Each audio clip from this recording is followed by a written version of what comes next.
Yang pertama, pengertian dan unsur delik adat. Sistem hukum yang berlaku di Indonesia dikenal 3 sistem hukum, yaitu hukum adat, hukum Islam, dan hukum Barat. Khususnya hukum-hukum Belanda berbeda dengan sistem hukum yang berlaku di negara-negara lain. Bahkan berbeda dengan sistem hukum Belanda yang pernah menggunakan asas konkordonasi di Indonesia dan pada masa-masa kolonialisme. Problem tersebut menyita perhatian dan pertukaran pendapat di antara para ahli hukum di Indonesia. Permasalahan tidak hanya berhenti di situ, tetapi berkembang hingga ke permasalahan bentuk hukum adat itu sendiri. Karena sebagian ahli hukum berpendapat bahwa istilah hukum adat hanya menunjuk pada hukum yang tidak tertulis saja, sedangkan sebagian ahli yang lain berpendapat bahwa hukum adat terdiri dari bagian yang tertulis juga. Terminologi hukum pidana adat, delik adat atau hukum adat pidana cikal bakal sebenarnya berasal dari hukum adat yang terdiri dari hukum pidana adat dan hukum perdata adat. Mengenai pengertian delik adat ini, Tirhar memberikan pernyataan bahwa setiap perbuatan dalam sistem adat dinilai dan dipertimbangkan berdasarkan tata susunan persekutuan yang berlaku pada saat perbuatan tersebut dilakukan. Tirhar berasumsi bahwa yang dianggap suatu pelanggaran atau delik ialah setiap gangguan segi satuan terhadap keseimbangan dan setiap penubrukan dari segi satu pada barang-barang kehidupan material dan imaterial seorang atau dari orang-orang banyak yang merupakan suatu kesatuan. Yang kedua, contoh kasus atau praktik hukum adat di masyarakat. Hukum adat di Indonesia bukan sekedar peninggalan masa lalu, melainkan sistem aturan yang sangat dinamis dan masih ditaati dengan penuh kesadaran oleh banyak komunitas. Hal ini terjadi karena hukum adat bersifat komunal dan konkret, di mana tujuan utamanya bukan sekedar menghukum pelaku, tetapi memulihkan keseimbangan kosmis dan keharmonisan warga yang sempat terganggu. 1. Dinamika waris dan perlindungan hak perempuan. Tradisi waris di adat Indonesia, khususnya pada masyarakat patrilineal seperti di Bali, secara historis menetapkan laki-laki sebagai ahli waris tunggal karena tanggung jawab keagamaan dan pelestarian garis keturunan. Namun, dalam 1 dekade terakhir, kesadaran hukum masyarakat dan intervensi lembaga adat telah melahirkan perubahan revolusioner melalui pengakuan hak waris bagi anak perempuan. Transformasi ini dipicu oleh keputusan Pesamuhan Agung 3 Majelis Utama Desa Pakraman MUDP Bali nomor 1 2010 yang secara bertahap mulai diimplementasikan secara luas di berbagai desa adat hingga saat ini. Perlindungan hak perempuan ini tidak hanya mencakup hak atas kepemilikan harta atau ekonomi, tetapi juga hak atas kedudukan sosial dalam struktur adat saat ini. Perempuan Bali yang berstatus sebagai anak tunggal dapat diangkat menjadi sentana rajek yang memberikan kedudukan hukum secara laki-laki dan menerima warisan dan menjalankan kewajiban adat. 2. Analisis keputusan Mahkamah Agung nomor 2824/2017. Kasus ini melibatkan sengketa antara ahli waris laki-laki dan anak perempuan terkait pembagian harta peninggalan orang tua. A. Dasar pertimbangan hakim. Pengakuan hak perempuan hakim merujuk pada keputusan Pesamuhan Agung 3 Majelis Utama Desa Pakraman. 2. Porsi pembagian berdasarkan jurisprudensi ini, anak perempuan berhak mendapatkan bagian sebesar setengah dari bagian yang diterima anak laki-laki setelah dikurangi sepertiga untuk harta pusaka yang dikelola keluarga.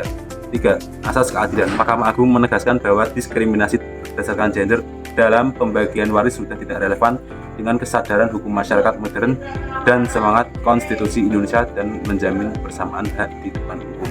Kesimpulan, dari dinamika hukum waris di masyarakat Bali dan Batak menunjukkan adanya pergeseran paradigma dari sistem patriarki yang kaku menuju pengakuan hak perempuan yang lebih berkeadilan. Mungkin segitu yang dapat saya sampaikan, kurang lebihnya mohon maaf.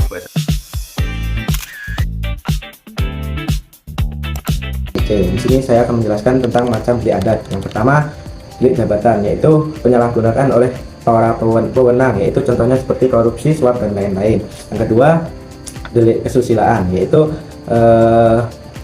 perusak moral, contohnya seperti kegiatan seksual dan zina dan lain-lain. Yang ketiga, delik harta dan benda, yaitu pelanggaran dalam kekayaan, yaitu seperti kegiatan mencuri dan penipuan dan lain-lain. Yang keempat,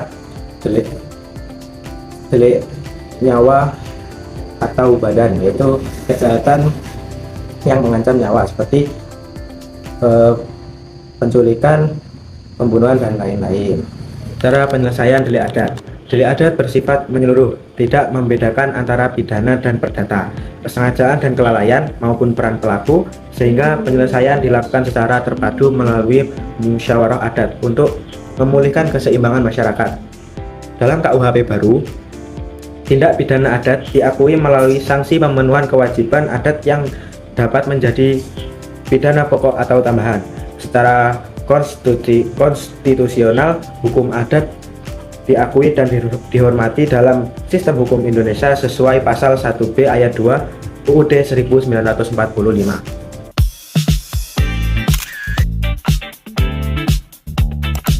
Akan menjelaskan poin 5 dan 6 tentang hukum adat peradilan dan perbedaan pokok antara sistem hukum pidana menurut KUHP dengan hukum delik adat.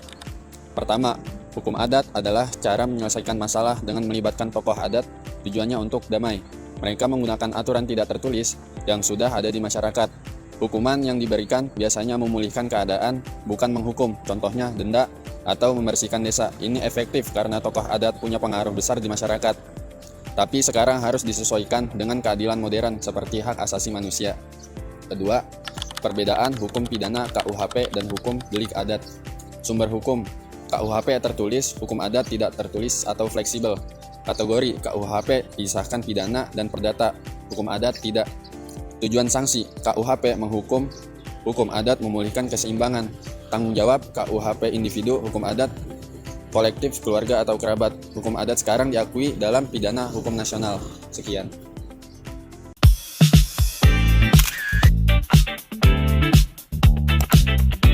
Yang akan melanjutkan penjelasan poin berikutnya, yaitu alasan yang dapat menutup kemungkinan tindak pidana diringankan atau diperberat. Jadi dalam hukum pidana itu ada beberapa alasan yang mempengaruhi apakah seseorang itu bisa dihukum atau tidak, serta seberapa berat hukumannya. Yang pertama, alasan penghabis pidana. Ini adalah kondisi di mana seseorang tidak dihukum meskipun melakukan perbuatan salah, misalnya karena membela diri atau berada dalam paksaan. Lalu yang kedua, alasan meringankan. Dalam hal ini, pelaku tetap dihukum, namun hukumannya ini diringankan. Artinya, jika pelaku belum pernah melakukan tindakan kejahatan, lalu bersikap sopan di persidangan, atau sudah berdamai dengan korban. Lalu yang ketiga, alasan memberatkan, yaitu kondisi yang membuat hukuman itu menjadi lebih berat. Contohnya, jika pelaku jika pelaku melakukan kesalahan yang sama berulang kali dan menyalahgunakan jabatan. Baik, lalu poin selanjutnya adalah kewajiban petugas hukum adat. Jadi apa sih tugas utama dari petugas hukum adat itu? Yang pertama itu untuk menjaga aturan adat.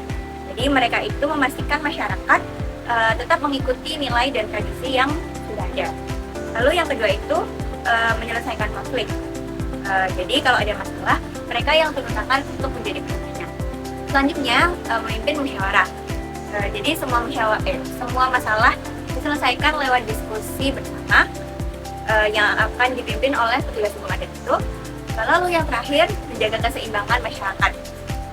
Jadi tujuan akhirnya itu bukan untuk menghukum, tapi untuk membuat masyarakat menjadi rukun lagi.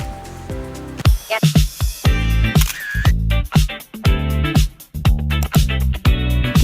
Di sini saya akan menjelaskan tentang perbandingan delik adat versus hukum nasional. Dua sumber di Indonesia ada dua sumber hukum. Yang pertama, hukum positif, menekankan kepastian hukum melalui aturan tertulis, kodifikasi atau KUHP. Yang kedua, delik adat atau bersumber dari norma yang hidup, living law, dan dipahami secara kolektif oleh masyarakat. Yang kedua, karakteristik delik adat. Dari segi bentuk, umumnya tidak tertulis dan bersifat lokal. Dari segi landasan, tumbuh dari struktur sosial dan kesadaran kolektif komunitas adat. Dari pandangan pelanggaran dianggap sebagai gangguan terhadap keseimbangan sosial. Dari segi sanksi dan penyelesaian, mekanisme musyawarah adat. Sifat dan sanksi restoratif, contohnya denda adat, permintaan maaf terbuka atau kompensasi. Yang ketiga, karakteristik hukum nasional, hukum positif. Dari segi bentuk, tertulis, terkodifikasi dan dibuat secara resmi oleh negara. Dari segi asas utama, asas legalitas, seseorang hanya dipidana jika aturan hukumnya sudah ada sebelumnya. Cakupan berlaku secara nasional dan seragam untuk seluruh warga negara. Dari sifat dan sanksi cenderung formalistik, punitif atau penghukuman, dan fokus pada efek jera perbandingan head to head. Dari sifat, delik adat merupakan sosiologis dan berbasis nilai. Dari tujuan utama, delik adat bersifat pemulihan hubungan sosial. Dari segi lingkup, delik adat bersifat lokal dan komunitas tertentu. Dari segi kepastian, delik adat bersifat fleksibel. Yang kelima, integrasi masa depan hukum Indonesia melalui pengakuan formal Undang-Undang Nomor 1 Tahun 2023 atau KUHP baru, khususnya pasal 2, melalui konsep Tivilau, pengakuan bahwa hukum yang hidup di masyarakat adalah bagian dari sumber hukum pidana. Melalui tantangan harmonitas, menyelaraskan nilai-nilai adat yang dinamis dengan asas legalitas modern yang kaku. Yang kedua, tantangan dan relevansi. Dilema hukum adat di tengah arus modernitas. Hukum tertulis versus hukum hidup menyoroti bagaimana hukum adat seringkali dipinggirkan oleh dominasi aturan formal dan kodifikasi negara. Tantangan yang pertama meliputi tekanan unifikasi dan perbedaan paradigma. Ambisi kodifikasi, upaya menyeragamkan aturan seperti KUHP baru, berisiko membuat keunikan aturan lokal dianggap usang atau tidak relevan. Untuk konsep kesalahan, hukum modern fokus pada niat pelaku, hukum adat fokus pada pemulihan harmoni. Meski tidak sengaja, pelaku tetap wajib melakukan pembersihan secara moral dan sosial. Tantangan 2, teknis eksekusi dan melemahnya wibawa. Risiko hukuman ganda, sanksi adat seperti denda ternak sering tidak diakui aparat sehingga pelaku berisiko dihukum 2 kali secara adat dan secara pidana. Erosi otoritas, arus urbanisasi membuat kontrol sosial pemimpin adat seperti nenek mama atau kepala suku kian memudar di mata generasi muda perkotaan. Mengapa hukum adat masih sangat relevan? Yang pertama, sebagai napas keadilan restoratif. Dengan masalah penjara yang penuh, hukum adat menawarkan solusi rekonsiliasi tanpa harus memenjarakan. Kedua, menyembuhkan luka sosial. Fokusnya bukan sekedar menghukum, tapi merajut kembali harmoni antara pelaku, korban, dan masyarakat yang sempat retak. Kelima, efisiensi di akar rumput. Seperti solusi perkara kecil, delik adat adalah instrumen paling efektif untuk menyelesaikan tindak pidana ringan di tingkat desa. Dua, mengurangi beban negara, menghindarkan masyarakat dari proses hukum formal yang mahal dan melelahkan, sekaligus mengurangi tumpukan perkara di pengadilan. Terakhir, legitimasi hukum yang hidup. Kepatuhan tinggi, putusan adat biasanya lebih ditaati karena lahir dari nilai kolektif masyarakat sendiri, bukan pemerintah dari pusat. Bukan perintah dari pusat. Keadilan nyata menutup celah antara apa yang tertulis di undang-undang dan apa yang dirasakan adil oleh masyarakat setempat. Dari makalah tersebut dapat kami simpulkan bahwa delik adat merupakan hukum yang hidup, living law yang berfungsi menjaga harmoni sosial melalui mekanisme musyawarah dan sanksi restoratif, bukan sekedar pemberian hukuman. Dalam sistem hukum Indonesia, keberadaan hukum adat telah diakui secara konstitusional dan diperkuat melalui integrasi dalam KUHP baru yang menegaskan relevansinya dalam menjawab kebutuhan keadilan masyarakat modern. Meskipun memiliki perbedaan sifat dengan hukum nasional yang cenderung formal dan punitif, nilai fleksibilitas dalam hukum adat justru menjadi solusi pelengkap yang krusial. Meski masih menghadapi tantangan berupa unifikasi hukum dan sinkronisasi dengan prinsip hak asasi manusia. Saran dari kami untuk kedepannya diperlukan upaya sistematis untuk mengintegrasikan hukum adat ke dalam sistem nasional tanpa menghilangkan karakteristik lokalnya guna mencapai keseimbangan antara kepastian hukum dan keadilan substantif. Pemerintah perlu memperkuat kapasitas lembaga adat agar mampu menjalankan fungsinya secara efektif, transparan, dan tetap menjunjung tinggi perlindungan terhadap kelompok rentan seperti perempuan dan anak. Selain itu, dengan penguatan edukasi serta alternatif penyelesaian perkara ringan, diharapkan beban peradilan formal dapat berkurang sekaligus menciptakan penyelesaian hukum yang lebih damai dan berkeadilan di tengah masyarakat.